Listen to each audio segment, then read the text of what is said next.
Assalamualaikum warahmatullahi wabarakatuh. Salam sehat untuk kita semua. Jumpa kembali di semester genap ini yang masih dengan situasi daring karena pandemi COVID-19. Semoga wabah pandemi COVID-19 ini tidak menyurutkan semangat jihad kalian dalam menuntut ilmu, melainkan kalian segera menyingsingkan lengan baju, kobarkan api semangat karena masa depan bangsa negara Indonesia ada di tangan kita. Untuk mengawali materi kita kali ini, marilah sama-sama kita bermunajah agar wabah ini segera berakhir dan kita kembali bisa beraktivitas seperti sedia kala dan ilmu yang kita dapatkan hari ini dapat kita amalkan dan kita aplikasikan di kehidupan kita. Sejarah kebudayaan Islam di semester genap ini yang pertama akan kita pelajari adalah kemunduran umat Islam. Kompetensi dasar pada bab ini adalah menganalisis kemunduran Islam dan latar belakang munculnya gerakan tajdid. Sebelum kita mengkaji lebih jauh tentang penyebab kemunduran Islam, terlebih dahulu kita menilik kembali bukti peninggalan kerajaan-kerajaan Islam yang masih ada dan eksis hingga saat ini. Di antaranya ada Istana Alhambra di Andalusia, Spanyol, tepatnya di Bukit Labasca. Istana Alhambra merupakan salah satu peninggalan umat Islam Andalusia yang masih utuh dan termasuk dalam naungan UNESCO. Kemudian ada Taj Mahal yang menjadi ikon budaya di India, merupakan peninggalan Daulah Islam Mughal masa kepemimpinan Raja Jalaluddin Akbar. Berikutnya penyebab kemunduran kerajaan besar. Kemerosotan politik dalam Islam sebenarnya sudah dimulai sejak runtuhnya Daulah Abbasiyah di Baghdad. Di lain tempat, Daulah Bani Umayyah di Andalusia juga mulai meredup pasca munculnya kerajaan-kerajaan kecil atau Mulk al-Tawaif sampai dengan berakhirnya kekuasaan Bani Ahmar. Meredupnya politik kekuasaan Islam dan melemahnya kekuatan militer yang dimiliki bangsa-bangsa Muslim menjadi titik balik bangkitnya bangsa Barat. Bangsa Barat yang gigih belajar dari ilmuwan-ilmuwan Muslim mulai menuai hasil dan perlahan-lahan bangsa Barat mulai mengembangkan teknologi yang sebelumnya dimiliki oleh bangsa-bangsa Muslim. Dampak dari pertumbuhan teknologi di Barat adalah munculnya Renaissance, yakni usaha mencari ide-ide baru dengan cara mempelajari ilmu-ilmu dari zaman Romawi kuno, Yunani kuno, atau Daulah Utsmani untuk kemudian dikembangkan dan dimodifikasi. Selain karena faktor tersebut, sebab kemunduran kerajaan besar Islam, khususnya Daulah Abbasiyah itu dipengaruhi oleh beberapa faktor. Yang pertama ada faktor internal, yakni adanya perebutan kekuasaan di pusat pemerintahan Daulah Abbasiyah antara kaum Arab, non-Arab, dan Persia. Kemudian penguasa yang hidup mewah, mencolok dan berfoya-foya. Lalu munculnya daulah-daulah kecil yang memerdekakan diri. Kemudian kedudukan khalifah yang tidak cukup kuat dan dominasi bangsa Turki dan Persia yang ingin memerdekakan diri. Selanjutnya faktor eksternal. Yang pertama, perang salib yang terjadi antara umat Islam dan Kristiani telah menanamkan benih-benih permusuhan yang kuat antara umat Muslim dan Kristen. Kebencian itu semakin kuat setelah peraturan baru yang diterapkan oleh Daulah Bani Seljuk menyulitkan orang-orang Kristen yang berkunjung ke Baitul Maqdis. Perang salib terjadi dalam beberapa gelombang dan banyak memakan korban dari pihak Islam dan Kristen.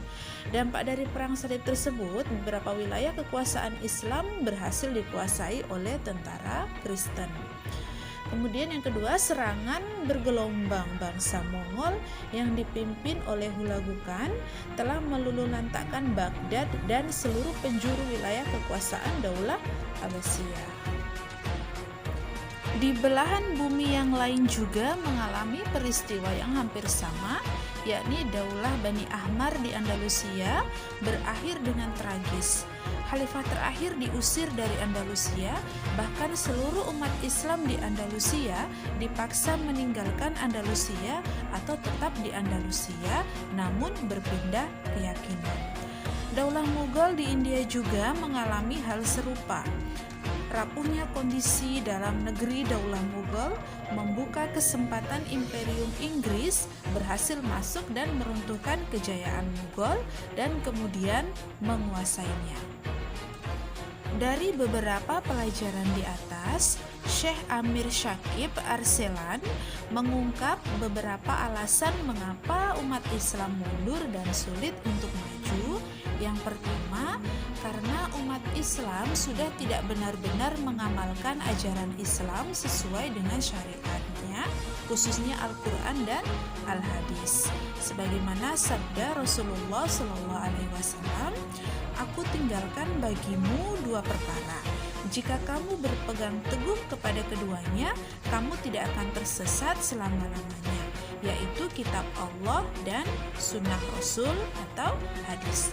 Yang berikut, umat Islam tidak mau bersatu dan terpecah belah.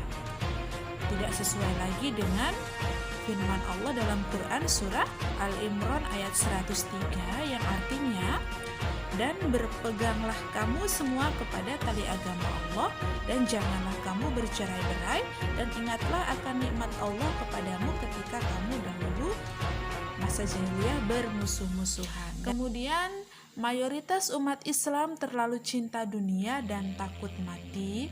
Lalu yang berikut, mundurnya umat Islam disebabkan hilangnya semangat jihad. Yang berikut, penjajahan bangsa barat atas dunia Islam. Kebangkitan bangsa barat bermula dari semangat keilmuan yang begitu tinggi, telah membawa bangsa barat pada penemuan-penemuan baru dan banyak melakukan penjelajahan samudra, serta revolusi industri hingga berakibat pada imperialisme terhadap bangsa-bangsa Islam pada khususnya.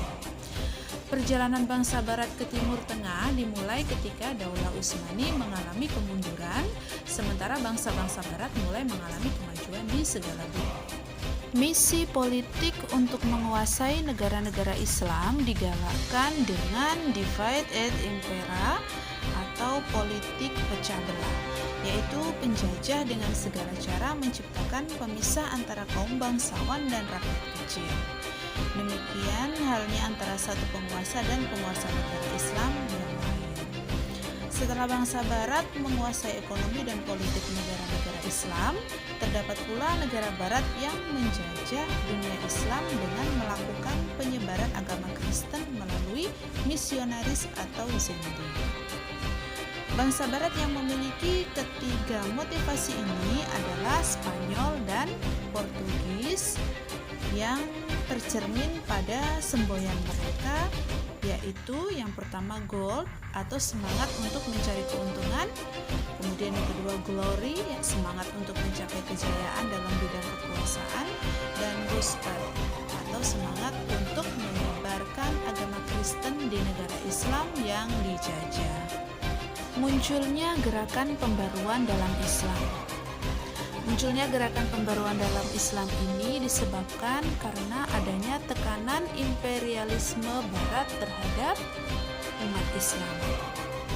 Namun dari tekanan imperialisme Barat ini memunculkan gerakan-gerakan yang berusaha untuk mewujudkan peradaban modern dengan tetap meninjau kepada ajaran-ajaran Islam dan memunculkan pembaruan dalam sendi keagamaan. Jadi kebangkitan Islam itu muncul atas kesadaran keimanan dalam membangun tatanan seluruh aspek kehidupan yang sesuai dengan prinsip Islam. Gerakan pembaruan ini bertujuan untuk memulihkan kembali kejayaan Islam baik di bidang politik, ekonomi, sosial, dan budaya. Gerakan pembaruan ini mereka membentuk kelompok-kelompok ya.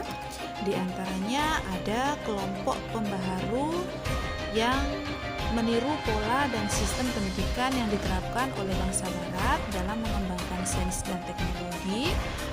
Gerakan ini dipelopori oleh Sultan Mahmud II dari Turki Utsmani, kemudian Said Ahmad Khan dari India, dan Muhammad Ali Pasha di Mesir. Kemudian kelompok modernis atau kelompok pembaru yang mengajak umat Islam untuk kembali pada Al-Quran dan Sunnah dengan tidak mengabaikan ijtihad.